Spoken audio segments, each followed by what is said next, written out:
माननीय सांसद राज्यसभा दिलीप राय महोदय गतकाली बारिपदा ग्रस्त थे। काली सौभिक को से टेलीफोन करते कटक जीवा रास्ता दे बारिपदा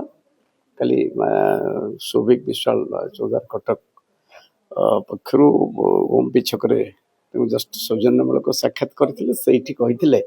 बारिपदा जाऊँगी फेरिले तुम घर बाटे दे फेरबी। यह एक सौजन्यमूलक साक्षात था। कौन सब कथबार्ता भल बहुत जेहेतु से निजे कही बारिपदा जाऊँगी फेरला बेले आसबि आसिक घर आड़े जी या कथा से राज्यसभा इलेक्शन थिला आपण समर्थन करथिले एते सब प्रतिकूल परिस्थिति धन्यवाद निश्चय देखे केवल कथा हूँ आसबार उद्देश्य है जेहेतु गोटे जाइए राज्यसभा भोट तेणु गोटे गोटे गोटे सौजन्यमूलक आलोचना था खाली जस्ट देखा करके जीवाई था अन्य किसी ना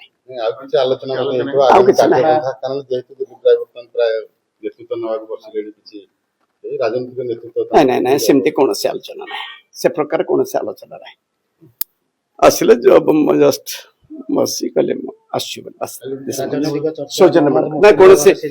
कौन से राजनीतिक चर्चा ही ना कौन से राजनीतिक आलोचना राजनीतिक तो व्यक्ति विशेष चर्चा केमती हबनी नहीं नहीं किछि राजनीतिक व्यक्ति विशेष आज पर्यंत जेते गुड़िया कथा कहे स्पष्टतार सहित कहे एवं ठीक कथा कहे राजनीति कथा आलोचना होते राजनीति कथा कही था जेहेतु काली से गला बेले बारिपदा ग्रस्त थिला बारिपदा गला बेले माननीय विधायक चौधार कटक सहित ओम छक सौजन्यमूलक साक्षात थिला सेठी एवं सेठी कही फेरिला बेले घर को आसबे या कथा अन्य कौन से आरथर मुखिम घर घर धन्यवाद तेणु सेमती से बुलूं जो मैंने सहयोग कर केवल बोल गोटे भल है भल कथा खराब सहयोग प्रतिकूल परिस्थिति तफात थाए कौन प्रतिकूल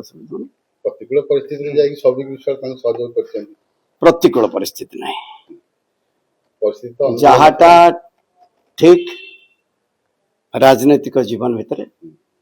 जोटा ठीक सेटा करा जाए एवं समस्त आपण माने जानती कौन सौभिक विश्वास चौधार कटक विधायक सहयोग करिछि तार मुख्य कथा थिला आपण मान कहिछि जे को भली भाव रे दीर्घ वर्ष वर्ष धरी अत्याचार शिकार एवं बापांको आगरे 45 जन विधायकों आगरे जो भली भाव रे जहां राति प्राय 10 घंटा 8 घंटा राति रे कटी जहां 26 निर्वाचन मंडली बुला जाई विभिन्न कर्तव्य करा जाई जहां 816 जिला परिषद सर्वे जहां 146 निर्वाचन मंडली 9 मसीहा 14 मसीहा आरंभ कर सर्वे एत कथा कला